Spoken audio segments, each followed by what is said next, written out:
প্রিয় শিক্ষার্থী বন্ধুরা, তোমরা কেমন আছো? আশা করি তোমরা ভালো আছো। আমার চ্যানেলের পক্ষ থেকে তোমাদের সবাইকে অভিনন্দন। আমি তোমাদের গণিত বইয়ের গত পর্বে অনেকগুলো গুরুত্বপূর্ণ টপিকস নিয়ে আলোচনা করেছিলাম।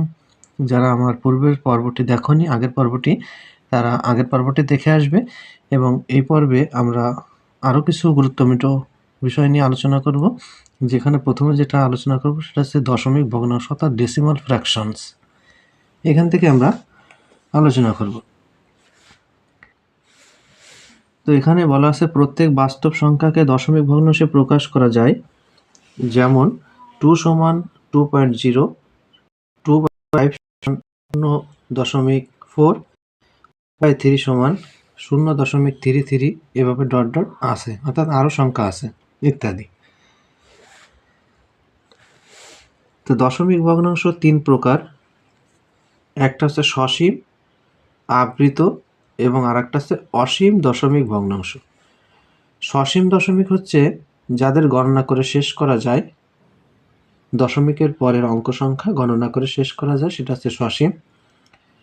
আবৃত হচ্ছে যাদের যে দশমিক পর সংখ্যার উপর পৌনঃপুনিক চিহ্ন সেগুলো আবৃত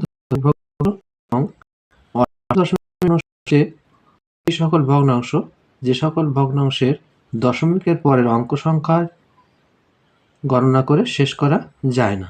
তো এখন এই বিষয়টা আমরা বিস্তারিত এখন জানব। তো প্রথমে আছে সসীম দশমিক ভগ্নাংশ। কোনো সসীম দশমিক ভগ্নাংশে দশমিক বিন্দুর ডান দিকে সসীম সংখ্যক অঙ্ক থাকে, যেমন 0.12, তারপর আছে 1.023, 7.832, 5, 4 অর্থাৎ 54.67 ইত্যাদি সসীম দশমিক ভগ্নাংশ। এখানে দেখো দশমিকের পরে অঙ্ক সংখ্যা 2টি, এখানে অঙ্ক সংখ্যা 3টি, এখানে অঙ্ক সংখ্যা 3টি এবং এখানে অঙ্ক সংখ্যা 2টি। অর্থাৎ দশমিকের পরে অঙ্ক সংখ্যা যদি গণনা করে শেষ করা যায় বা গণনাযোগ্য, তাহলে সেটা হচ্ছে সসীম দশমিক ভগ্নাংশ। আশা করি তোমরা এটা বুঝতে পারছো। এবার যে বিষয়টা নিয়ে আলোচনা করবো সেটা হচ্ছে আবৃত দশমিক ভগ্নাংশ। কোনো আবৃত দশমিক ভগ্নাংশে দশমিক বিন্দুর ডান দিকের অঙ্কগুলো সব অথবা পরপর থাকা কিছু অংশ বারবার আসতে থাকে, যেমন 3.333, এভাবে কিন্তু 3-র সংখ্যা কিন্তু আরও আছে, তাই না? আবার দেখো 2.454545 অর্থাৎ 45, এই সংখ্যাটা কিন্তু বারবার আসে। আবার দেখো আরেকটি সংখ্যা 5.12765 অর্থাৎ দেখো 765, এই সংখ্যাটা কিন্তু বারবার আসছে। এখানে 3 সংখ্যাটি বারবার আসছে, এখানে 45 সংখ্যাটি বারবার আসছে এবং এখানে 765 এই সংখ্যাটি বারবার আসছে। তাহলে দেখা যাচ্ছে কি দশমিক সংখ্যার পরে কোনো সংখ্যা 2 বা ততোধিক, অথবা আমরা এরকম বলতে পারি 1 বা একাধিক সংখ্যাটি কেমন আছে, বারংবার আসতে থাকে, অর্থাৎ বারবার আসতে থাকে। এমন যদি হয় তাহলে সেই সংখ্যাগুলোকে, সেই দশমিক ভগ্নাংশকে আমরা কি বলবো, আবৃত দশমিক ভগ্নাংশ। চলো শিক্ষার্থী বন্ধুরা, আমরা পরবর্তী পৃষ্ঠায় চলে যাই। এই পৃষ্ঠায় আছে 6 নম্বর পৃষ্ঠা, যেখানে আছে অসীম দশমিক ভগ্নাংশ। অসীম দশমিক ভগ্নাংশ।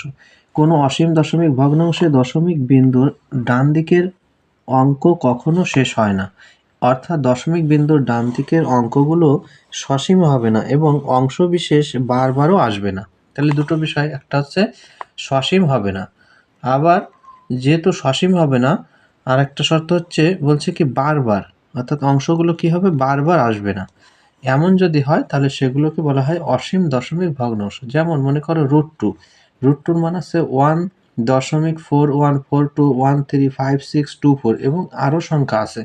দেখো এখানে কোনো সংখ্যা কিন্তু একটা নিয়ম মাফিক কিন্তু বারবার আসছে না, এবং ভিন্ন ভিন্ন সংখ্যা আসছে এবং এরপরে কিন্তু আরও সংখ্যা আছে, অর্থাৎ গণনা করে শেষ করার জন্য। অথবা দেখো √7, √7 সমান 2.6457513111 ইত্যাদি অসীম দশমিক ভগ্নাংশ। তাহলে যে সকল ভগ্নাংশের দশমিকের পরের অঙ্ক সংখ্যা সসীম নয় এবং অংশবিশেষ বারবার আসবে না, এমন হলে আমরা তাকে কি বলবো, অসীম দশমিক ভগ্নাংশ। তো দেখো এখানে আমরা মন্তব্যে কি বলতে পারি যে সসীম দশমিক ও আবৃত দশমিক ভগ্নাংশ হলো মূলদ সংখ্যা। তাহলে সসীম দশমিক এবং আবৃত দশমিক ভগ্নাংশ হলো মূলদ সংখ্যা এবং অসীম দশমিক ভগ্নাংশ হলো অমূলদ সংখ্যা। তাহলে আমরা √2 একটি অমূলদ সংখ্যা, √7 একটা অমূলদ সংখ্যা আমরা বলতে পারি। এরপর দেখো কোনো অমূলদ সংখ্যার মান যত দশমিক স্থান পর্যন্ত ইচ্ছা নির্ণয় করা যায়। কোনো অমূলদ সংখ্যার মান যত দশমিক স্থান পর্যন্ত ইচ্ছা নির্ণয় করা যায়। কোনো ভগ্নাংশের লব ও হরকে স্বাভাবিক সংখ্যায় প্রকাশ করতে পারলে ওই ভগ্নাংশটি মূলদ সংখ্যা। কোনো ভগ্নাংশের লব এবং হরকে স্বাভাবিক সংখ্যায় যদি প্রকাশ করতে পারা যায় তাহলে ওই ভগ্নাংশটি মূলদ সংখ্যা। এবার দেখো আমাদের এখানে একটা কাজ দেওয়া আছে, যেখানে কয়েকটি সংখ্যা দেওয়া আছে এবং এই সংখ্যাগুলো ভগ্নাংশগুলো কারণসহ শ্রেণীবিন্যাস করো আমাদের বলা হয়েছে। তো চলো শিক্ষার্থী বন্ধুরা আমরা এই কাজটা করে আসি। প্রথম যে সংখ্যাটা আছে সেটা হচ্ছে 1.725। দেখো এখানে দশমিক চিহ্ন আছে এবং দশমিকের পরে কয়টি অঙ্ক আছে? 3টি অঙ্ক। তাহলে কি আমরা গণনা করে শেষ করতে পারলাম। তাহলে এই সংখ্যাটি কোন ধরনের সংখ্যা হবে? এই সংখ্যাটি হবে সসীম দশমিক ভগ্নাংশ। এরপরে দেখো আরেকটি সংখ্যা আছে যেটা 5.2333। তাহলে বোঝা যাচ্ছে এর পরবর্তী অংশগুলো ও 33 হবে, অর্থাৎ এখানে 3-এর সংখ্যা কিন্তু বারবার আসছে। তাহলে আমরা এটা বলতে পারি আবৃত দশমিক ভগ্নাংশ, অর্থাৎ 5.233 এটা যদি হয় তাহলে এটাকে আমরা বলতে পারি আবৃত দশমিক ভগ্নাংশ। তারপর দেখো আরও একটি সংখ্যা আছে 0.0025। এখানেও কিন্তু অঙ্কগুলো গণনা করে শেষ করা যাচ্ছে। আবার দেখো এটাকে যদি আবৃত না দিই, অর্থাৎ পৌনঃপুনিক যেহেতু এখানে দেওয়া নেই, তো আমি যদি পৌনঃপুনিক দিয়ে বসাই তাহলে 5.23 বসালেই কিন্তু হবে। কিন্তু এখানে যদি পৌনঃপুনিক দেওয়া নেই তাহলে এটাকে আমরা এই মুহূর্তে বলতে পারি অসীম দশমিক ভগ্নাংশ, অর্থাৎ এই দ্বিতীয় সংখ্যাটা হচ্ছে অসীম দশমিক ভগ্নাংশ। আবার দেখো এখানে দশমিক দেওয়ার পরে দুটো শূন্য, তারপর 25, অর্থাৎ দশমিকের পরে 4 অঙ্ক, অর্থাৎ গণনা করে শেষ করা যাচ্ছে। তাহলে এটাকে আমরা বলবো সসীম দশমিক ভগ্নাংশ। আবার এখানে দেখো 2.1356124, এটা কিন্তু দেখো গণনা করে কিন্তু শেষ করা যাচ্ছে না, এরপরে কিন্তু আরও আছে এবং কোনো সংখ্যা কিন্তু বারবার নেই। তাহলে এটাকে আমরা কোন ধরনের সংখ্যা বলবো? অসীম দশমিক ভগ্নাংশ।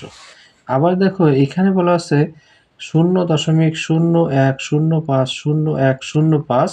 এই সংখ্যাটি কোন ধরনের সংখ্যা হবে? তাহলে দেখো এখানে ডট ডট দিয়ে কিন্তু আরও সংখ্যা বোঝাচ্ছে। তাহলে আমরা এখানে দেখো এখানে 0.050105, কিন্তু এখানেও কিন্তু দেখো কোনো মিল নেই। এখানে 0.5-এর পরে আবার 0.1 আছে, তারপর 0.5, তাই না? 0.1050105। দেখো এই সংখ্যাটি কিন্তু আমরা বলতে পারি যে বারবার আছে। 0.105 আছে, আবার কি আছে?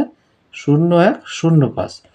যেহেতু এটা বারবার আসছে তাহলে এটাকে আমরা বলতে পারি আবৃত দশমিক ভগ্নাংশ, তাই না?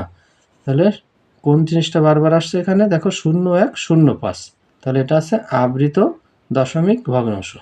এবং দেখো এখানে যে অংশটা আছে বা ভগ্নাংশটা আছে সেটা হচ্ছে দশমিক ভগ্নাংশ, যেটা আছে দশমিকের পরে আমাদের এখানে দেখো অঙ্কগুলো গণনা করে শেষ করা যাচ্ছে না। এখানে দেখো ডট ডট দেওয়া মানে কি এরপরে আরও সংখ্যা আছে এবং কোনো সংখ্যা কিন্তু তোমার বারবার নেই, তাই না? 4, 5, 0, 1, 2, 3 এগুলো কিন্তু বারবার নেই। তাহলে এটাকে আমরা বলবো অসীম দশমিক ভগ্নাংশ। আশা করি শিক্ষার্থী বন্ধুরা তোমরা এই কাজটি বুঝতে পারছো। এরপর দেখো আমরা আরও একটি টপিকস নিয়ে আলোচনা করব। সেই টপিকসটা হচ্ছে আমাদের আবৃত দশমিক ভগ্নাংশ। আবৃত দশমিক ভগ্নাংশ চিনতে গেলে আমার প্রথমেই বুঝতে হবে কিন্তু তার উপরে কী থাকতে হবে? পৌনঃপুনিক চিহ্ন থাকতে হবে এবং যে সংখ্যাটা বারবার আসতে থাকবে, একই সংখ্যা বারবার কি হবে? আসতে থাকবে। তো তেমন একটা উদাহরণ দেখো এখানে দেওয়া আছে। এখানে 23কে 6 দ্বারা ভাগ করা হয়েছে। 6 দ্বারা যদি ভাগ করা হয় 3, 6, 18, বিয়োগ করলে থাকে 5। যেহেতু 5-এর ভিতর 6 যাচ্ছে না তো একটা দশমিক নেওয়া হয়েছে এবং দশমিক নেওয়ার পরে এখানে 0, 50। এবার দেখো 50কে 6-এর ভিতর দিলে 6 8 48, 8 বার গেল। 48 থেকে আমরা 50 থেকে 48 বিয়োগ করলে 2 থাকো, যেহেতু দশমিক নিয়ে আছে আরেকটি শূন্য নেব। এবার আছে 3, 6, 18 আবার 2 আসে দশমিকের জন্য একটা শূন্য, আবার 3 6 18, 2 আসে দশমিকের জন্য একটা শূন্য। এভাবে কিন্তু আমরা বারবার এটা করতে পারি, অর্থাৎ এখানে 3 সংখ্যা কি বারবার আসছে। তাহলে আমরা এটাকে কিভাবে লিখতে পারি, যে 3.83 তার উপরে কি পৌনঃপুনিক চিহ্ন দিতে পারি, অর্থাৎ যে সংখ্যাটা বারবার আসবে তার উপরে আমরা পৌনঃপুনিক চিহ্ন দিতে পারি। এটা হচ্ছে আবৃত দশমিক ভগ্নাংশ। আশা করি তোমরা এটা বুঝতে পারছো। তো দেখো আমাদের এখানে কি লেখা আছে, 23/6 সাধারণ ভগ্নাংশটিকে দশমিক ভগ্নাংশে প্রকাশ করি। লক্ষ্য করে ভগ্নাংশের লবকে হর দিয়ে ভাগ করে দশমিক ভগ্নাংশে পরিণত করার সময় ভাগের প্রক্রিয়া শেষ হয়নি। দেখো এখানে ভাগের প্রক্রিয়া কিন্তু কখনো শেষ হবে না, ভাগ শেষ থেকেই যাচ্ছে এবং সেটা 2 থেকে যাচ্ছে, তাই না? দেখা যায় যে ভাগফলে একই অঙ্ক 3 বারবার আসছে। ভাগফলের দেখো একই অঙ্ক যে 3 কি আসছে বারবার আসছে। এখানে 3.8333 ... একটি আবৃত দশমিক ভগ্নাংশ। এরপরে দেখো আমরা নিচের দিকে একটু এগোই। নিচের দিকে বলছে যে সকল দশমিক ভগ্নাংশে দশমিক বিন্দুর ডানে একটি অঙ্ক বারবার আসে বা একাধিক অঙ্ক পর্যায়ক্রমে বারবার আসে, এদের আবৃত দশমিক ভগ্নাংশ বলা হয়। যে বিষয়টা নিয়ে আমরা এতক্ষণ আলোচনা করলাম এটাকে বলা হয় আবৃত দশমিক ভগ্নাংশ। আবৃত বা পৌনঃপুনিক দশমিক ভগ্নাংশে যে অংশ বারবার অর্থাৎ পুনঃ আসে, অর্থাৎ বারবার আসে, একে আবৃত অংশ, আর বাকি অংশকে বলা হয় অনাবৃত অংশ। তাহলে যেটা আসছে দেখো এখানে এই যে 833, অর্থাৎ এই যে 3 যে অংশটা এটা হচ্ছে আবৃত অংশ, আর এই বাকি অংশটা হচ্ছে অনাবৃত অংশ, তাই তো? এরপর দেখো আবৃত দশমিক ভগ্নাংশে একটি অঙ্ক আবৃত হলে সে অঙ্কের উপর পৌনঃপুনিক বিন্দু এবং একাধিক অঙ্ক আবৃত হলে কেবলমাত্র প্রথম ও শেষ অঙ্কের উপর পৌনঃপুনিক বিন্দু দেওয়া হয়। যেমন দেখো 2.55 একে লেখা হয় 2.5 এর উপর পৌনঃপুনিক চিহ্ন। দেখো এই 5 এর উপর একটা পৌনঃপুনিক চিহ্ন দেওয়া আছে এটা দ্বারা, এবং 3.12412412412 কে লেখা যায় কিভাবে, দেখো 1 এবং 4 এর উপর, অর্থাৎ 124 দেখো বারবার আসছে, তাই না? এখানে দেখো 124 কি বারবার আসছে না? যে সংখ্যাটা বারবার আসছে তাহলে 1 এর মাথায় এবং 4 এর মাথায় পৌনঃপুনিক দিলে কিন্তু আমাদের 2 এর মাথায়ও দেওয়া হয়ে যায়, অর্থাৎ প্রথম অঙ্ক এবং শেষ অঙ্কের উপর আমরা দিলে এটাকে বুঝবে এটা আবৃত দশমিক ভগ্নাংশ। এবং এখানে আবৃত অঙ্কের সংখ্যা হচ্ছে 3টি, 1 2 এবং 3, এই 1 2 এবং 4 এই 3টার উপর কিন্তু আবৃত অংশ। তো যাই হোক, এরপর দেখো বলা আছে কি দশমিক ভগ্নাংশে দশমিক বিন্দুর পর আবৃতাংশ ছাড়া অন্য কোনো অঙ্ক না থাকলে একে বিশুদ্ধ পৌনঃপুনিক ভগ্নাংশ বলা হয়।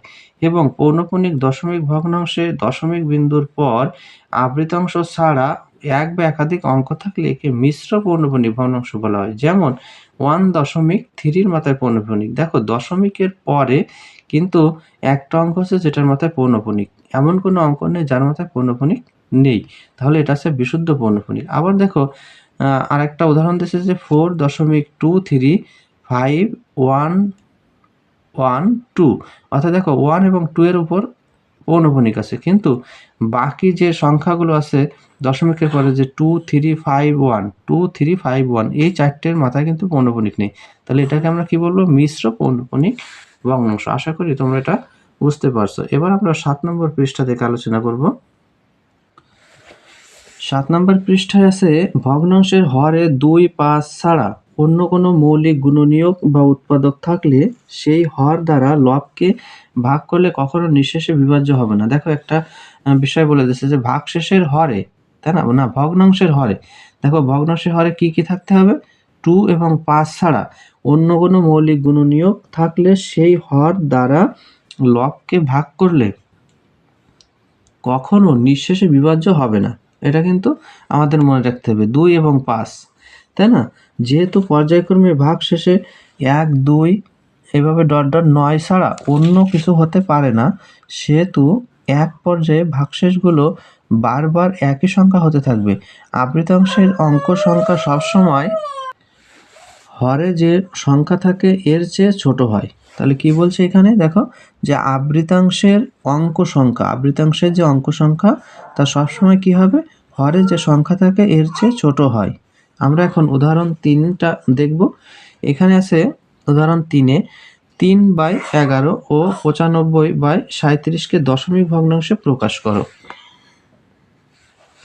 তো সমাধানে দেখো যে নিচে বাম পাশে 3/11 ও ডান পাশে 95/37কে দশমিক ভগ্নাংশে প্রকাশ করা হয়েছে। তো নিচে আসলে ভাগ করা হয়েছে 3কে, কিন্তু 3/11 এর চেয়ে ছোট হয় ভাগফলে 0 ও দশমিক বিন্দু নেওয়ার পরে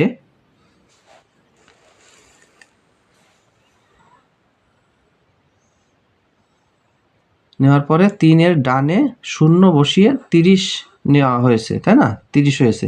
তো দেখো প্রথমে যেহেতু আমাদের এখানে 3 ছিল, তো 11 দিয়ে 3কে ভাগ করা যায় না, তাই আমরা দশমিক নিই এবং তার আগে একটা 0 আমাদের নিয়ে নিতে হয়। তো প্রথমে 11 দিয়ে আমরা এখন হয়েছে এখানে 30, তাহলে 11 দিয়ে আমরা 30-এর ভিতর যাই 2 বার, 11 দুগুণে 22, তাহলে হচ্ছে 22 থেকে আমরা 22কে বিয়োগ করব, 30 থেকে 22কে, থাকলো 8, যেহেতু দশমিক নিয়ে আসছে তাহলে একটা 0, এবার হলো 80, এরপর হচ্ছে 7 দিয়ে 7 11 77, বিয়োগ করলে থাকে 3, দশমিক নিয়ে আসে তার জন্য একটা 0, হলো 30, এবং 30-এর ভিতরে 11 যায় 2 বার, 22 থেকে আমরা বিয়োগ করব 22কে বিয়োগ করলে থাকে 8, 8-এর সঙ্গে আবার যেহেতু দশমিক নিয়ে আসে তাহলে একটা 0, এবার আছে 7 11 77, বিয়োগ করলে 3। তাহলে দেখা যাচ্ছে কি দশমিকের পরে যে সংখ্যাগুলো আসছে সেটা হচ্ছে 2727, এটা কি বারবার আমাদের আসছে। দেখো এখানে কিন্তু 27 এবং 27 কিন্তু বারবার আসছে, তাই না? যেহেতু 27 বারবার আসছে তাহলে আমরা কি লিখতে পারি যে 2 এবং 7-এর উপর পৌনঃপুনিক দিতে পারি, তাই না? তো এইভাবে কিন্তু আমরা এই দশমিককে প্রকাশ করতে পারি। তাহলে আমরা এটাকে বলবো হচ্ছে আবৃত দশমিক ভগ্নাংশ। আর এরপর দেখো 37 দিয়ে আমাদের 95কে ভাগ করা হয়েছে বলা হয়েছে, তাহলে 2 দিয়ে যদি ভাগ করি তাহলে 74, 37 দুগুণে 74, এরপর দেখো বিয়োগ করলে আসে 21, যেহেতু 37-এর ভিতরে 21 যায় না, তাহলে এখন আমরা কি নেব? দশমিক নেব। দশমিক নিলে আমাদের থাকলো এখানে একটা 0 নিয়ে আসলাম, আসলো 210। 210-এর ভিতরে আমরা 5 বার দেওয়া হয়েছে, 5 দিয়ে 37কে গুণ করলে আমাদের 185, আমাদের বিয়োগ করলে 25, এরপর আছে দশমিক নেওয়া আছে তার জন্য আমরা একটা 0 বসাতে পারি, এরপর 6 দিয়ে 37কে গুণ করলে আমাদের আছে 222, আবার বিয়োগ করব, বিয়োগ করলে আমাদের আছে 28, এরপরে দশমিক নিয়ে আছে একটা 0, এরপরে যদি আমরা 7 দিয়ে আমরা গুণ করি 37কে তাহলে আছে 259। এখন আমরা এটাকে বিয়োগ করব, হলো ভাগশেষ 21, 21-এর এবার দশমিক নিয়ে আছে আরেকটি 0, তারপর আমরা আবার নেব হচ্ছে 6 দিয়ে 5 দিয়ে নিলে 537 গুণ করলে আমাদের আসে হচ্ছে 185। এখান থেকে আমরা 210 থেকে 185 বিয়োগ করলে আসে 200, এখানে আছে 25 আসে, তারপর আছে দশমিকের জন্য একটা 0 নিলাম 250, এবার হচ্ছে আমাদের 6 দিয়ে যদি গুণ করি, 6 দিয়ে 37কে গুণ করলে হচ্ছে আমাদের আসবে হচ্ছে 222। 222 থেকে আমরা এটাকে বিয়োগ করব, করলে থাকলো হচ্ছে 28, আবার দেখো একটা 0 নিলাম, দশমিকের জন্য আমরা 0 নিলাম, 280 হলো, এরপর আবার 7 দিয়ে দিলে আসছে 37-এর সঙ্গে 7কে গুণ করলে 259, বিয়োগ করলে আসছে 21। তাহলে দেখো ভাগফলের ওইখানে আমরা যদি খেয়াল করি যে দশমিকের উপরে দেখো 5675, তাই না? 7567, তাহলে দেখো পর্যায়ক্রমে সংখ্যাগুলো কিন্তু এভাবে আসছে না। কিন্তু দেখো একটা বিষয় আমরা যদি দেখি যে 567 এই জিনিসটা কিন্তু আমাদের আসছে, তাই না? এটা 3টে জিনিস একসাথে আসছে। দেখো 567 এই সংখ্যাটি আবার পরবর্তীতে কি আসছে? 567, তাহলে আমরা বুঝতে পারি যে 567 এরপরে যেটা আসবে সেটাও 567 আসতো, তাই না? তাহলে আমাদের যে ভাগফলটা আসছে সেটা কিন্তু বারবার 567 আসছে। তাহলে আমরা 567কে বারবার না লিখে আমরা 5-এর উপর পৌনঃপুনিক আর 7-এর উপর পৌনঃপুনিক দিলে যে অংশটা হয় সেটা আমরা কিন্তু ভাগফল হিসেবে বলতে পারি। তাহলে এটাও কিন্তু একটা আবৃত দশমিক ভগ্নাংশ। তো এখানে দেখো নিচে দশমিক ভগ্নাংশগুলোকে যথাক্রমে দশমিক 2 7-এর 2-র উপর পৌনঃপুনিক, 7-এর উপর পৌনঃপুনিক এবং 2.567 5-এর উপর পৌনঃপুনিক এবং 7-এর উপর পৌনঃপুনিক, এভাবে আমরা লিখতে পারি।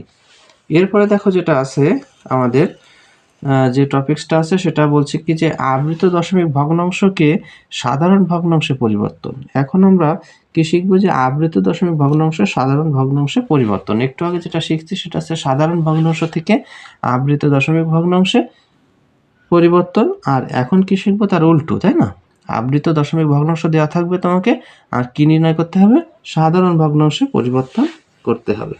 তো শিক্ষার্থী বন্ধুরা, চলো আমরা উদাহরণ 4টা দেখে আসি। উদাহরণ 4-এ আছে 0.3 উপর পৌনঃপুনিক, এরপর আছে 0.2 এবং 4, 2 এবং 4 এর উপর পৌনঃপুনিক, এবং আছে 42.3, 4, 7, 8, 7 এবং 8 এর উপর পৌনঃপুনিক। একে সাধারণ ভগ্নাংশে আমরা প্রকাশ করব।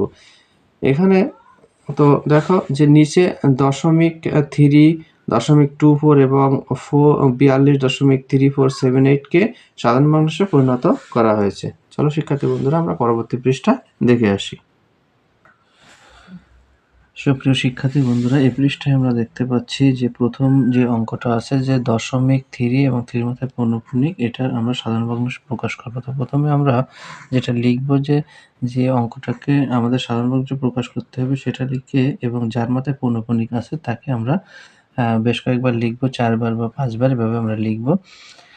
এরপরে আমরা যেটা খেয়াল রাখবো যে দশমিকের পরে পৌনঃপুনিক যে কয়টা অঙ্কের উপর বসবে একের সঙ্গে ততগুলো শূন্য দিয়ে আমরা গুণ করবো। যেহেতু একটার মাথায় পৌনঃপুনিক আছে, তাহলে একের পরে আমরা একটা শূন্য দিয়ে একে আমরা গুণ করব, তাই না?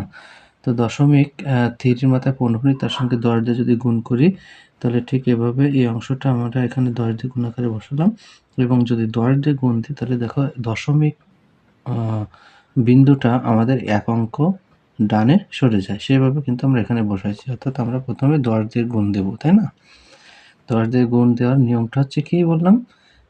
10 দিয়ে গুণ দেওয়ার নিয়মটা হচ্ছে কি, যেটা হচ্ছে পৌনঃপুনিক। যদি একটার উপর পৌনঃপুনিক থাকে তাহলে একের উপরে একটা শূন্য দিয়ে আমরা গুণ দেবো, এবং পরবর্তীতে দেবো 1 দিয়ে গুণ। সেটা 1 দিয়ে গুণ দেবো। এই নিয়মটা হচ্ছে দশমিকের পরে যে কয়টা অঙ্কের উপরে অনাবৃত অঙ্ক সংখ্যা থাকবে সেই সংখ্যক শূন্য দ্বারা গুণ করতে হবে। যেহেতু এখানে অনাবৃত অঙ্ক সংখ্যা নেই, তাই আমরা শুধুমাত্র 1 দিয়ে গুণ করেছি। তো ঠিক 1 দিয়ে গুণ করলে আমাদের যে সংখ্যাটা থাকে সেটাই, এটাকে 1 দিয়ে গুণ করলে যা আছে তাই কিন্তু বসে যায়। সেভাবে আমরা বসাইছি। এবার আমরা দাগ দেব। দাগ দেওয়ার পরে আমাদের যেটা কাজ সেটা হচ্ছে বিয়োগ করব। তো দেখো শিক্ষার্থী বন্ধুরা, বিয়োগ করতে গেলে আমাদের এই অংশটার থেকে এইটা আমাদের বিয়োগ করতে হবে। তাহলে 0.3 মাথায় পৌনঃপুনিক, এটা উভয়ের ভিতরে আছে, তাই সেটাকে কমন নিলাম, এবং কমন নিলে আমাদের এখানে থাকে 10, এই উপরেরটা বিয়োগ আছে এই নিচেরটা, তাই না? উপরটা থেকে নিচেরটা আমরা বিয়োগ করছি, সমান সমান এখানে দেখো যদি বিয়োগ করি, অর্থাৎ এই অংশটা থেকে এই অংশটা যদি আমরা বিয়োগ করি, এটা থেকে এটা বিয়োগ করে আমাদের শুধু বিয়োগফলটা থাকে 3, কারণ দশমিকের পরে যে অংশগুলো আছে এখানেও কিন্তু দশমিকের পরে ঠিক সেই অঙ্কগুলো আছে। তাহলে এই দশমিকের পরে অঙ্কগুলোর সাথে এর পরের অঙ্কগুলো কেটে যাচ্ছে বিয়োগ করলে, আর থাকছে কত? শুধুমাত্র 3। ঠিক একইভাবে দেখো এখানে 0.3 মাথায় পৌনঃপুনিক, এটাকে আমরা কমন নিচ্ছি, তাহলে এখানে থাকলো হচ্ছে 10 আর এখানে থাকলো এই 1 সমান হচ্ছে 3। তাহলে এখন 10 থেকে 1 চলে গেলে 9। তাহলে দেখো 0.3 উপর পৌনঃপুনিক সমান আমরা কি লিখতে পারি? 3/9 সমান হচ্ছে 1/3। আশা করি এটা তোমরা বুঝতে পারছো। এবার দেখো আমরা দ্বিতীয় অঙ্কটা চলে আসি। দ্বিতীয় অঙ্কটায় বলা আছে কি 0.24 এবং 2 এর মাথায় পৌনঃপুনিক, 4 এর মাথায় পৌনঃপুনিক। তাহলে আমরা কি করব? এখন 2, 4 কে আমরা বারবার লিখব, এবং 2 এখানে লেখা আছে 1, 2, 3, 4, 4 বার আছে, 24 কে আমাদের লেখা হয়েছে। তুমি 4 বার 5 বার এভাবে যে কয়বার লিখতে পারো, কোনো সমস্যা নেই। তাহলে এরপর দেখো আমরা সর্বনিম্ন 4 বার বা 3 বার 4 বার লিখবো, সর্বনিম্ন 4 বার। এর অধিকবার লিখলে বেশি অধিকবার লিখলেও হবে, আর 4 বারের নিচে আমরা লিখব না। এটা আমরা একটু যদি নিয়ম ফলো করি 4 বার লিখব, তাই তো? এবার দেখো আমাদের কত দ্বারা প্রথমে গুণ করতে হবে? 100 দ্বারা। কেন 100 দ্বারা? কারণ দেখো দশমিকের পরে দুটি অঙ্কের উপর পৌনঃপুনিক আছে, তাহলে একের পরে কয়টা শূন্য দিয়ে গুণ করবো? দুটো শূন্য দিয়ে। এবার দেখো দশমিকের পরে অনাবৃত অঙ্ক সংখ্যা, অর্থাৎ যাদের উপর পৌনঃপুনিক নেই সেরকম অঙ্কের কিন্তু কোনো সংখ্যা নেই। যেহেতু নেই তাহলে একের পরে আর এখানে কোনো শূন্য দিতে পারছি না, তাহলে 1 দিয়ে গুণ দিতে হবে। তাহলে এখানে দেখো 0.24 এর মাথায় পৌনঃপুনিক, তার সঙ্গে 100 দ্বারা গুণ করলে আমাদের যেটা আসে, তাহলে দশমিক বিন্দুটা ডান দিকে 2 ঘর চলে যাবে, কারণ এখানে একের পরে কয়টা শূন্য আছে? দুটো শূন্য, অর্থাৎ 100 দ্বারা গুণ করলে দশমিক বিন্দুটা ডান দিকে 2 ঘর চলে গেছে। এইখানে তাকে 1 দিয়ে গুণ করলে যা আছে তাই বসে যাবে। এবার আমরা ঠিক একইভাবে প্রথম অঙ্কটার মতো আমরা বিয়োগ করব। এখানে 0.24 গুণ 100 বিয়োগ এটা দেব, তাহলে 0.24 আমাদের কমন নেওয়া হলো। 100 থেকে 1 চলে গেলে থাকে 99 সমান। এখান থেকে দেখো দশমিকের পরের যে অঙ্কগুলো, এখানে দশমিকের পরের যে অঙ্কগুলো সব কিন্তু একই অঙ্ক, তাই না? তাহলে এটা বাদ গেল, থাকলো শুধু 24। তাহলে আমরা 0.24 2 এবং 4 এর মাথায় পৌনঃপুনিক, এটা সমান আমরা লিখতে পারি 24/99 সমান। এখানে যদি আমরা 3 দিয়ে কাটি তাহলে 3 × 24, 99কে 3 দিয়ে কাটি 33। আমরা দ্বিতীয় অঙ্কটাও করে ফেললাম। এরপরে আসি আমরা তৃতীয় যে অঙ্কটা দেওয়া আছে, সেটা হচ্ছে 42.3478, 7 এবং 8 এর মাথায় পৌনঃপুনিক। তাহলে 7 8কে আমরা দেখো কয়বার লেখা আছে এখানে, একবার, দুইবার, তিনবার, তোমরা 4বারও লিখতে পারো। তো দেখো সেভাবে কিন্তু আমাদের এখানে লেখা আছে, অর্থাৎ আমাদের নিয়ম হচ্ছে যেটার মাথায় পৌনঃপুনিক আসবে সেটাকে কয়েকবার আমরা লিখব। এরপর দেখো আমরা কত দিয়ে গুণ করছি এখানে দেখো 10,000 দিয়ে গুণ করছি। এর কারণ হচ্ছে দেখো দশমিকের পরে এখানে দেখো 7 এবং 8 এর উপরে পৌনঃপুনিক আছে। তাহলে কয়টা অঙ্কের উপর পৌনঃপুনিক আছে? 2টি অঙ্কের উপরে। আর 2টি অঙ্ক কি আছে? অনাবৃত। তাহলে দেখো দশমিকের উপরে যতগুলো অঙ্ক আছে ততগুলো আমরা কি করব, এখানে শূন্য নিয়েছি এবং গুণ করার পরে দেখো 4 অঙ্ক পরে যায় আমাদের এখান থেকে এখানে দেখো দশমিকের পরে কয় অঙ্ক পরে যে দশমিকটা চলে গেছে ডান দিকে 4 অঙ্ক। তাহলে 4 অঙ্ক আসলে আসছে 4 অঙ্কের আমাদের দশমিকের বামে আছে 4 2 3 4 7 8 এবং ডানে এই অঙ্কগুলো চলে আসে। অর্থাৎ আমাদের নিয়ম হচ্ছে 4 অঙ্ক ডানে চলে যাবে দশমিকটা। এবার আমরা এরপরে আছে 100 দ্বারা গুণ করেছি। 100 দ্বারা গুণের অর্থ আছে দশমিকের পরে অনাবৃত অঙ্কের অঙ্ক সংখ্যা আছে দুটো, 3 এবং 4, এর উপর কিন্তু পৌনঃপুনিক নেই, তাই এখানে অনাবৃত অঙ্কের সংখ্যা আছে দুটো। তাই এবার আমরা গুণ করব 1-এর সঙ্গে দুটো শূন্য দিয়ে। এখানে দেখো অনাবৃত অঙ্কের সংখ্যা কিন্তু ছিল না, এই জন্য আমরা 1 দিয়ে গুণ করছিলাম, এখানে 1 দিয়ে গুণ করছিলাম, কিন্তু এখানে কিন্তু অনাবৃত অঙ্কের সংখ্যা দুটো, তাহলে আমরা 2 দিয়ে গুণ করব। তাহলে আমাদের যে নিয়মটা হলো সেটা হচ্ছে দশমিকের পরে যতগুলো সংখ্যা থাকবে ততগুলো সংখ্যা সমান শূন্য দিয়ে আমরা প্রথমে গুণ করব, তারপরে যেটাকে গুণ করব সেটা হচ্ছে দশমিক বাদে নয়, দশমিকের পরে যে অঙ্ক সংখ্যা অর্থাৎ অনাবৃত যে অঙ্ক সংখ্যা, সেই অঙ্কের অঙ্ক সংখ্যা সমান শূন্য নিয়ে আমরা এখানে গুণ করব। দুটো অঙ্ক আছে তাই দুটো শূন্য। এবার আমাদের নিয়ম অনুযায়ী আমরা কি করব, বিয়োগ করব। বিয়োগ করলে দেখো 10,000 থেকে 100 চলে গেলে আছে 990 থাকে। এরপরে দেখো এইখানে যেটা থাকে, দেখো দশমিকের পরের অঙ্ক সংখ্যা সব কিন্তু একই। তাহলে এই 42,000, এখানে দেখো একক, দশক, শতক, হাজার, অযুত লক্ষ, 4,23,478 থেকে 4,234 আমরা বিয়োগ করবো। অর্থাৎ এই দশমিকের বামের অংশটার সঙ্গে এর বামের অংশটা বিয়োগ করলে আমাদের যেটা বিয়োগফল আসে সেটা হচ্ছে এখানে 4,19,244 আসে। তাহলে আমরা দেখো এর পরবর্তী লাইন লিখতে পারি 42.3478 সমান হচ্ছে এইটা ভাগ হচ্ছে 9,900 সমান। এখানে দেখো আমরা এখানে কাটাকাটি করলে আমাদের যে মানটা আসে এটা, তারপর আছে 825 দিয়ে আমরা কাকে ভাগ করব, এই 34,937কে ভাগ করলে আমাদের আসে 42.287/825। তাহলে আমরা দেখো 3টি ভগ্নাংশ যারা ছিল আবৃত দশমিক ভগ্নাংশ তাদেরকে আমরা সাধারণ ভগ্নাংশে প্রকাশ করেছি। প্রথমটার উত্তর হয়েছে 1/3, দ্বিতীয়টা হচ্ছে 8/33 এবং তৃতীয়টা হচ্ছে 42.287/825। এরপর দেখো আমরা যে অঙ্ক 3টি করলাম, এই অঙ্ক 3টি সম্পর্কে তোমাদের বইতে একটা ব্যাখ্যা দেওয়া আছে। এই ব্যাখ্যাটা আমি তোমাদের বোঝানোর চেষ্টা করছি। দেখো ব্যাখ্যা বলছে উপরে 3টি উদাহরণ থেকে দেখা যায় যে আবৃত দশমিক ভগ্নাংশে দশমিক বিন্দুর পর যে কয়টি অঙ্ক আছে সে কয়টি 0 1-এর ডানে বসিয়ে প্রথমে আবৃত দশমিক ভগ্নাংশকে গুণ করা হয়েছে। তাহলে দশমিকের বিন্দুর পরে যতগুলো অঙ্ক সংখ্যা থাকবে, অর্থাৎ দেখো দশমিকের পরে আমাদের অঙ্ক সংখ্যা কয়টা ছিল, এখানে 1 2 3 4টি, তাহলে গুণ করা হয়েছে কয়টা শূন্য দিয়ে, 1-এর পরে 4টি শূন্য দিয়ে।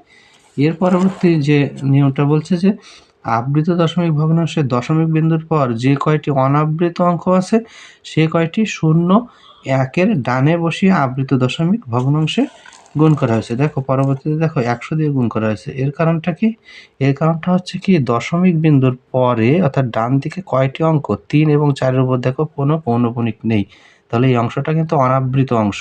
তাহলে যেহেতু 2টির উপর পৌনঃপুনিক নেই তাহলে 1 এর উপর আমরা কয়টি শূন্য দিয়েছিলাম গুণ করতে? 2টো শূন্য দিয়েছিলাম। সেই কথাই কিন্তু এখানে বলা হয়েছে। এরপরে দেখো বলা আছে যে প্রথম গুণফল থেকে দ্বিতীয় গুণফল বিয়োগ করা হয়েছে এবং তাতে ডান পক্ষে পূর্ণ সংখ্যা পাওয়া গেছে। এখানে লক্ষণীয় যে আবৃত দশমিক ভগ্নাংশের দশমিক ও পৌনঃপুনিক বিন্দু উঠিয়ে প্রাপ্ত সংখ্যা থেকে অনাবৃত অংশের সংখ্যা বিয়োগ করা হয়েছে। আবৃত দশমিক ভগ্নাংশে যতগুলো আবৃত অঙ্ক ছিল ততগুলো 9 লিখে এবং তাদের ডানে দশমিক বিন্দুর পর যতগুলো অনাবৃত অঙ্ক ছিল ততগুলো শূন্য বসিয়ে উপরে প্রাপ্ত বিয়োগফলকে ভাগ করা হয়েছে। এটাই কিন্তু আমাদের এই অঙ্ক তিনটির ব্যাখ্যা ছিল। এরপর চলো আমরা পরবর্তী পৃষ্ঠায় এই বিষয়ে আরও একটা ব্যাখ্যা দেওয়া আছে সেটা দেখে আসি। 9 পৃষ্ঠায় যে ব্যাখ্যাটা দেওয়া আছে সেটা বলছে কি যে আবৃত দশমিক ভগ্নাংশকে সাধারণ ভগ্নাংশে পরিণত করায় সাধারণ ভগ্নাংশটির হর হলো যতগুলো আবৃত অঙ্ক ততগুলো 9 এবং 9গুলোর ডানে দশমিক বিন্দুর পর যতগুলো অনাবৃত অঙ্ক ততগুলো শূন্য। আর সাধারণ ভগ্নাংশটির লব হলো আবৃত দশমিক ভগ্নাংশের দশমিক বিন্দু ও পৌনঃপুনিক বিন্দু উঠিয়ে যে সংখ্যা পাওয়া গেছে সেই সংখ্যা থেকে অবৃতাংশ বাদ দিয়ে বাকি অঙ্ক দ্বারা গঠিত সংখ্যা বিয়োগ করে পাওয়া বিয়োগফল। তাহলে আমরা মন্তব্যে কি বলতে পারি যে আবৃত দশমিক ভগ্নাংশকে সবসময় সাধারণ ভগ্নাংশে পরিণত করা যায়। এই সিদ্ধান্তে আমরা উপনীত হতে পারি যে আবৃত দশমিক ভগ্নাংশকে সবসময় সাধারণ ভগ্নাংশে পরিণত করা যায়। সকল আবৃত দশমিক ভগ্নাংশ মূলদ সংখ্যা। এবার দেখো আমরা উদাহরণ 5 নাম্বার ওই নিয়মে আমরা করব যে এই সংখ্যাটি আছে 5.23457 4 এবং 7 এর উপর পৌনঃপুনিক এবং মাঝখানে যে 5 আছে তাহলে 5 এর উপরও কিন্তু পৌনঃপুনিক, তাই না? এটাকে সাধারণ ভগ্নাংশে প্রকাশ করতে হবে। তো প্রথম কাজটা আছে 457 কে আমরা বারবার একটু লিখব। এখানে 457 তিনবার লেখা হয়েছে। তো এরপরে আমরা কি করব যে দশমিক বিন্দুর পরে যতগুলো সংখ্যা আছে, কয়টি সংখ্যা আছে দেখো 1টা 2টো 3টে 4টে 5টা।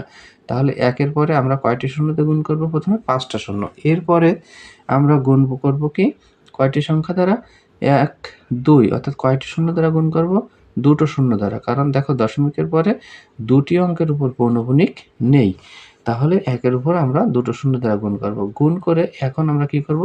বিয়োগ করব। বিয়োগ করলে যে মানটা আসলো দেখো ডান দিকে কিন্তু একটা পূর্ণ সংখ্যা পেয়েছি। কারণ দেখো দশমিকের পরে যে অঙ্কগুলো সেগুলো কিন্তু সবার ক্ষেত্রে সমান।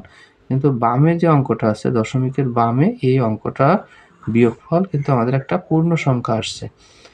এখন আমরা এটাকে বের করলে যেটা আসে সেটা হচ্ছে 52 এখানে আছে 5,22,934কে 99,900 দ্বারা ভাগ করলে আমাদের এখানে যে প্রথমে 2 দিয়ে ভাগ করা হয়েছে উভয়কে লঘিষ্ঠ আকারে প্রকাশ করে 2 দিয়ে। এরপরে আমাদের ভাগ করা হয়েছে যেটা ভাগফল হয়েছে 5 এবং ভাগশেষ ছিল 11,717 এবং এখানে এটা হচ্ছে হর। তাহলে আমরা এটাকে ক্যালকুলেশন করলে যেটা পাই যে 5 পূর্ণ 11,717 বাই 49,950 এটাই কিন্তু আমাদের নিম্ন ভগ্নাংশ। এটা কিন্তু আমাদের মিশ্র ভগ্নাংশে প্রকাশ হয়েছে, তাই না? এটাও কিন্তু সাধারণ ভগ্নাংশের অংশ বিশেষ। তো দেখো এটার একটু ব্যাখ্যা দেওয়া হয়েছে যেটা আমাদের করা হলো। এই ব্যাখ্যাটায় বলা হয়েছে যে দশমিক অংশে 5টি অঙ্ক রয়েছে। দশমিক অংশে কয়টি অঙ্ক ছিল? 5টি অঙ্ক রয়েছে বলে এখানে আবৃত দশমিক ভগ্নাংশকে প্রথমে 1 এর পরে কয়টা শূন্য দেওয়া আছে? 5টা শূন্য দ্বারা গুণ করা হয়েছে। আবৃত অংশের বামে দশমিক অংশে 2টি অঙ্ক রয়েছে বলে আবৃত দশমিক ভগ্নাংশকে 100 অর্থাৎ 1 এর ডানে 2টি শূন্য দ্বারা গুণ করা হয়েছে। প্রথম গুণফল থেকে দ্বিতীয় গুণফল বিয়োগ করা হয়েছে। এই বিয়োগফলের একদিকে পূর্ণসংখ্যা অন্যদিকে প্রদত্ত আবৃত দশমিক ভগ্নাংশের মানের এটা বিয়োগ করছে যেটা অর্থাৎ এখানে একক দশক শতক হাজার অযুত লক্ষ 1 লক্ষ বিয়োগ 1000 অর্থাৎ 99,900 গুণ। উভয় পক্ষকে 99,900 দিয়ে ভাগ করে নির্ণয় সাধারণ ভগ্নাংশ পাওয়া গেল। এরপর যেটা বলছে পরবর্তী টপিকসে যে আলোচনাটা আছে সেটা হচ্ছে আবৃত দশমিক ভগ্নাংশকে সাধারণ ভগ্নাংশে রূপান্তরের কিছু নিয়ম, তাই না? আমরা কিন্তু এর আগেও কিন্তু আবৃত দশমিক ভগ্নাংশকে সাধারণ ভগ্নাংশে রূপান্তর করেছি। এখন আমাদের আরও কিছু নিয়ম আমাদের জানতে হবে। সেটা হচ্ছে দেখো, নিম্ন ভগ্নাংশের লব, নিম্ন যে ভগ্নাংশের লবটা কী হবে? প্রদত্ত দশমিক ভগ্নাংশের দশমিক বিন্দু বাদ দিয়ে প্রাপ্ত পূর্ণ সংখ্যা এবং অনাবৃত অংশ দ্বারা গঠিত পূর্ণ সংখ্যার বিয়োগফল। এরপর দেখো পরবর্তী বিষয়টা কি বলছে, যে নিম্ন ভগ্নাংশের হরটা কেমন হবে? দশমিক বিন্দুর পরে আবৃত অংশে যতগুলো অঙ্ক আছে ততগুলো 9 এবং অনাবৃত অংশে যতগুলো অঙ্ক আছে ততগুলো 0 দ্বারা গঠিত সংখ্যা। নিচের উদাহরণগুলোতে এ নিয়ম সরাসরি প্রয়োগ করে কয়েকটি আবৃত দশমিককে সাধারণ ভগ্নাংশে পরিণত করা হলো। তার আগে আমি তোমাদের একটা কথা বলি। দেখো এইখানে যে উদাহরণ 5 পর্যন্ত আমরা যে উদাহরণগুলো পড়ছি সেটা কিন্তু এক ধরনের নিয়ম, তাই না? যে এখানে গুণ করতে হবে, যতগুলো দশমিকের পরে অঙ্ক থাকবে ততগুলো 0 দ্বারা, তারপরে আমাদের কি করতে হবে? বিয়োগ করতে হবে। এটা কিন্তু এক ধরনের নিয়ম।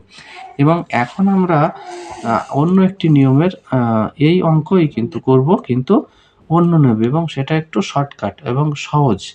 তো যাই হোক শিক্ষার্থী বন্ধুরা, তোমরা যে কোনো নিয়মে এটা করতে পারো। এখন আমরা চলো সেই শর্টকাট বা সহজ নিয়মটা শিখে আসি। 10 নম্বর পৃষ্ঠায় উদাহরণ 6 কিন্তু আমাদের সেই সহজ নিয়মটা দেওয়া আছে। এখানে আছে 45.2346। এখানে 3 এবং 6 এর উপর পৌনঃপুনিক আছে। 3 এবং 6 এর উপর পৌনঃপুনিক মানে বলতে বোঝাচ্ছে 3, 4 এবং 6 তিনটের উপরে কিন্তু পৌনঃপুনিক আছে। একে আমরা সাধারণ ভগ্নাংশে প্রকাশ করব। তো শর্টকাট পদ্ধতিটা হচ্ছে এরকম। প্রথমে আমরা এই সংখ্যাটিকে লিখব। লেখার পরে দেখো পৌনঃপুনিক এবং দশমিক বাদে পুরো সংখ্যাটা আমরা লিখে দেবো। দেখো 4, 5, 2, 3, 4, 6। এখানে কিন্তু দশমিকও নেই, আবার পৌনঃপুনিকও নেই। লেখার পরে আমরা বিয়োগ করব পৌনঃপুনিক বাদে যে অঙ্কগুলো আছে। পৌনঃপুনিক বাদে যে অঙ্কগুলো সেটা হচ্ছে 4, 5, 2। এটাকে আমরা বিয়োগ করব এবং নিচে যে কয়টার উপর পৌনঃপুনিক আছে, এখানে দেখো 3টে অঙ্কের উপর পৌনঃপুনিক আছে। 3টে অঙ্কের উপর যদি পৌনঃপুনিক থাকে তাহলে 3টে 9 দেব, এবং পৌনঃপুনিক বাদে দশমিকের পরে যতগুলো সংখ্যা থাকবে, দশমিকের পরে যতগুলো সংখ্যা থাকবে ততগুলো 0 নিতে হবে। এখানে দেখো দশমিকের পরে শুধুমাত্র 2 আছে, অর্থাৎ একটি অঙ্কই আছে যার উপর পৌনঃপুনিক নেই, তাই একটি 0। এখন এটাকে ক্যালকুলেশন করলে আমাদের আছে 4,51,894 বাই 9,990। এটাকে কাটাকাটি করলে বা লঘিষ্ঠ আকার প্রকাশ করলে আমরা এটা পাই। তারপরে এটাকে ভাগ করলে আমাদের 45,1172 বাই 4,995। এটাই হচ্ছে আমাদের নির্ণয় ভগ্নাংশ। দেখো কত শর্টকাট এবং কত সহজে এটা আমাদের হয়ে গেল। ঠিক একইভাবে উদাহরণ 7টাও আমরা করতে পারি। এখানে দেখো আমরা বিয়োগ করব কোনটা?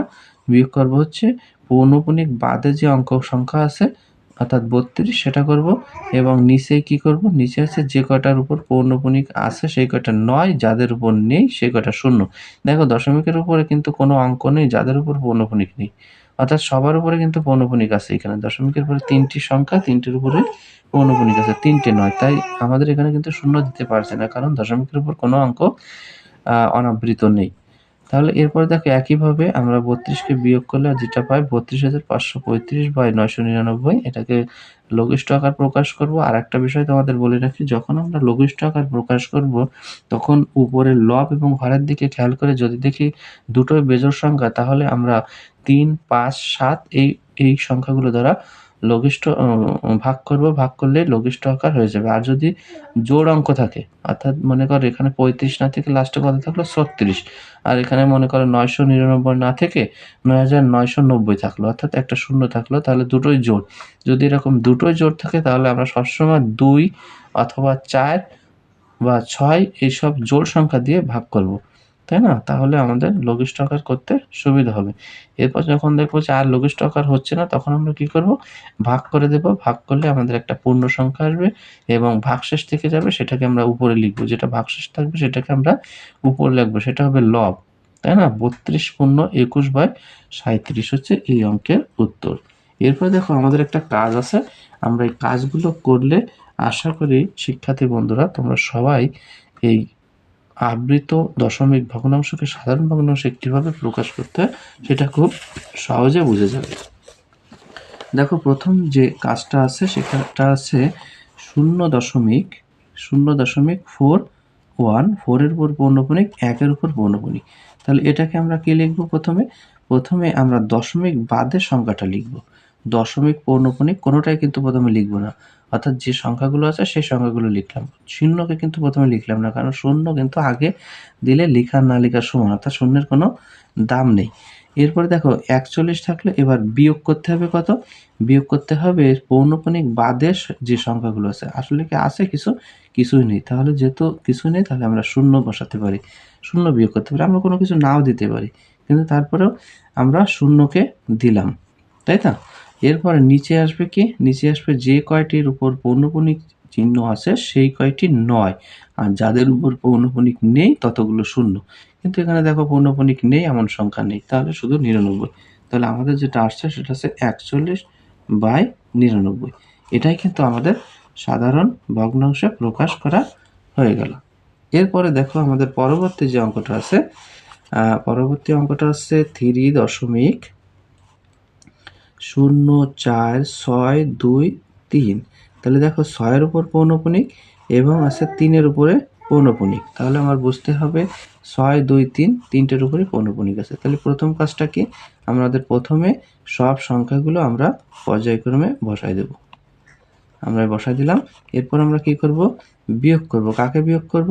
যাদের উপর পৌনঃপুনিক নেই সেই সংখ্যাগুলোকে, অর্থাৎ ৩০৪কে আমরা বিয়োগ করব। ৩০৪ এর উপরে কোনো পৌনঃপুনিক নেই। এরপরে আমরা কি করব? নিচে চলে আসি। যে কয়টার উপর পৌনঃপুনিক আছে সেই কয়টা ৯ বসাবো। এখানে ৩টে সংখ্যার উপর পৌনঃপুনিক আছে, ৩টে ৯, আর যাদের উপর পৌনঃপুনিক নেই সেই কয়টা সংখ্যা, অর্থাৎ এখানে 0 এবং 4 এর উপর পৌনঃপুনিক নেই। তাহলে দুটো শূন্য আমরা বসাবো। এরপরে নিশ্চয়ই তোমরা এটা থেকে এটা বিয়োগ করবে আর এটা দিয়ে ভাগ করবে। এর পরের অংশটা তোমরা নিশ্চয়ই পারবে। এরপর দেখো আমি পরবর্তী যেটা আছে 0.012। তাহলে দেখো আমরা এটা করে দিই 0.012। এখানে পৌনঃপুনিক আছে 1 এবং 2 এর উপরে। যেহেতু 1 এবং 2 এর উপরে পৌনঃপুনিক আছে তাহলে আমরা প্রথমে যে সংখ্যাটা লিখব সেটা হচ্ছে 12, কারণ এর আগে যে সংখ্যাগুলো আছে সব শূন্য। তাহলে আমরা 12 লিখলাম। এবার বিয়োগ করব কাকে? বিয়োগ করব হচ্ছে এই পৌনঃপুনিক নেই এমন সংখ্যা। যেহেতু যখন নেই তখন আমরা শূন্যকে বিয়োগ করলাম। এবার পৌনঃপুনিক বাদে দেখো অঙ্কের সংখ্যা কয়টি? একটি। এখানে শূন্য, তাই বলে যে এখানে ৯ নেব না তা কিন্তু হবে না। যেহেতু দশমিকের পরে একটা শূন্য আছে তাহলে শূন্যও কিন্তু একটা অঙ্ক। তাহলে দশমিকের পরে একটা অঙ্ক আছে যাদের উপর পৌনঃপুনিক নেই, তাই না? তো পৌনঃপুনিক আছে কয়টার উপর? দুটির উপরে। তাহলে দুটো ৯ আমরা দিলাম, আর নেই কয়টার উপরে? একটির উপরে। তাহলে সেই কয়টা শূন্য, অর্থাৎ আমাকে 12/999 হলো। এবার আমরা এটাকে লঘিষ্ঠ আকার করব, আর লঘিষ্ঠ আকার করার পরে যখন আর লঘিষ্ঠ আকার করতে পারবো না তখন আমরা কি করব? ভাগ করব। তাহলে আমরা যদি এখানে মনে করো ৩ দিয়ে ভাগ করি তাহলে ৩ 4 12, আর এটাকে ৩ দিয়ে যদি ভাগ করি ৩ তিরিকে ৯, ৩ তিরিকে ৯, এই শূন্য। দেখো আবার জোড় সংখ্যা। আবার যদি আমরা দেখো এটাকে ২ দিয়ে ভাগ করি তাহলে ২ দুগুণে হচ্ছে ৪, আর এটাকে ২ দিয়ে ভাগ করলে ২ অক্ষে ২, ৬ দুগুণে ১২, ৫ দুগুণে ১০, ২/১৬৫। এটাই কিন্তু আমাদের অ্যান্সার, ২/১৬৫। আমাদের যদি প্রকৃত ভগ্নাংশ হয়ে যায় তাহলে আমাদের ভাগ করার কোনো প্রয়োজন নেই। আর যদি অপ্রকৃত ভগ্নাংশ হয়, অর্থাৎ লবটা যদি বড় হয়, যদি এক্ষেত্রে এরকম হতো যে ৬৬৫ উপরে আছে নিচে আছে 2, তাহলে কিন্তু এটা অপ্রকৃত। এরকম অপ্রকৃত থাকলে আমাদের মিশ্র ভগ্নাংশে প্রকাশ করে দেখাতে হবে। তো চলো শিক্ষার্থী বন্ধুরা পরবর্তী কাজটা চলে যায়। পরবর্তী কাজটা আছে ৩. এখানে আছে 3.31, 3.312৪। এখানে দেখো 2 এবং 4 এর উপরে পৌনঃপুনিক আছে। যেহেতু 2 এবং 4 এর উপরে পৌনঃপুনিক আছে তাহলে আমরা প্রথমে সংখ্যাটাকে বসাবো 3, 3, 1, 2, 4। তারপরে বিয়োগ করব কি? কাকে বিয়োগ করব? এখানে পৌনঃপুনিক বাদে যে অঙ্কগুলো আছে অর্থাৎ 331 আছে, 3, 3, 1 এটা বিয়োগ করব। আর নিচে আসবে পৌনঃপুনিক আছে তার জন্য দুটি সংখ্যার উপরে আছে, তাহলে দুটো ৯, আর দুটি সংখ্যার উপর দেখো নেই, 3 এবং 1 এর উপর নেই। তাহলে আমাদের কি করতে হবে? দুটো শূন্য। এরপরে দেখো আমরা এটাকে বিয়োগ করব। বিয়োগ করার পরে এই আশা করি এর পরেরটুকু পারবা। বিয়োগ করে ৯৯০০ দ্বারা আমরা ভাগ করব, লঘিষ্ঠ আকার প্রকাশ করব। এরপর যদি অপ্রকৃত হয় তাহলে কি করব, মিশ্র ভগ্নাংশ প্রকাশ করব, আর প্রকৃত হলে ওই পর্যন্তই রেখে দেব। তো শিক্ষার্থী বন্ধুরা, আজ ছিল আমাদের ক্লাস এই পর্যন্তই। আজকে তোমাদের ক্লাসে বেশ কিছু গুরুত্বপূর্ণ বিষয় নিয়ে আমি আলোচনা করলাম। পরবর্তী অনলাইন ক্লাসে তোমাদের এখান থেকে আলোচনা করব, অর্থাৎ আমাদের যেহেতু এটা কমপ্লিট হয়ে গেল, আমরা এখান থেকে আলোচনা করব সদৃশ আবৃত দশমিক ও অসদৃশ আবৃত দশমিক ভগ্নাংশ। এই বিষয়টা নিয়ে আমি আগামী ক্লাসে তোমাদের আলোচনা করব। তো সেই পর্যন্ত তোমরা ভালো থেকো, সুস্থ থেকো এবং পরবর্তী অনলাইন ক্লাস দেখার আমন্ত্রণ জানিয়ে এখানে বিদায় নিচ্ছি।